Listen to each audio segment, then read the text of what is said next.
benn ñaan lañu daan jàng wala ñu firi waaye li tax bi mooy dama yàkkamti ñëpp jot ci. Ali ibn Abi Talib moo ko jàngal Abdullah ibn Jaafar doomu frère am ba ne ko xanaa duma la jàngal ñaan boo xam ne jàngaluma ko sax Useynu ak Asan. seetlu ci mu jëfandikoo ci ay tur yoo xam ne wane na dëgg xam-xamu Ali ibn Abi Talib radiyallahu anhu ak jekko gi mu jekko xam-xam mën a tànn tur ya muy ñaanee.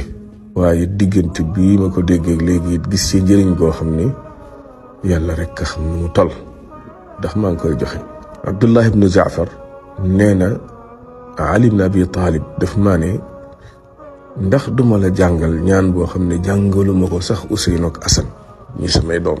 nee na boo amee benn aajo bëgg mu réussir bëgg mu faju nee na nga wax baat yi: laa ilaha illa allahu waxdahu la sharika lahu alaliyu alazim. laa ilaha illa allahu waxdahu la sharika lahu alxakimu alkarim.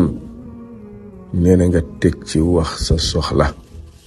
laa ilaha illa allahu waxdahu la sharika lahu alaliyu alazim.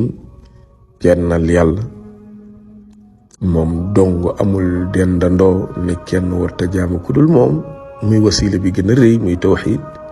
waaye teg ci ñaari tur yu mag yoo xam ne moom la sunu boroom moom la tëjee ayatul kursi wa huwa al aliyu al azim.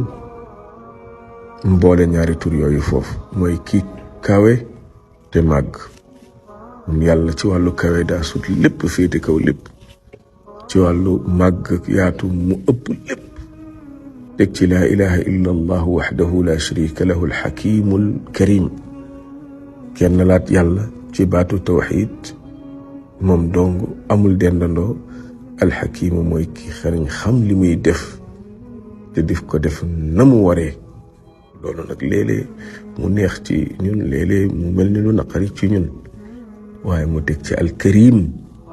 waaw mooy li ñuy wut, mooy moom yàlla ku tedd la, ku tabe la, ku tedd la, waaye nag kuy terale la. na nga teg ci wax sa aajo. ci nekk lépp nag mënuñu ko wax lu dul def gis borom aajo yi, borom tiis yeeg jàqare yeeg soxla yi, borom jaaxle yi ci seen njaboot, ci seen bopp, seen diine, ci seen àdduna ak seen wërsëg, ci seen wér-gi-yaram ak ci seen aafiya.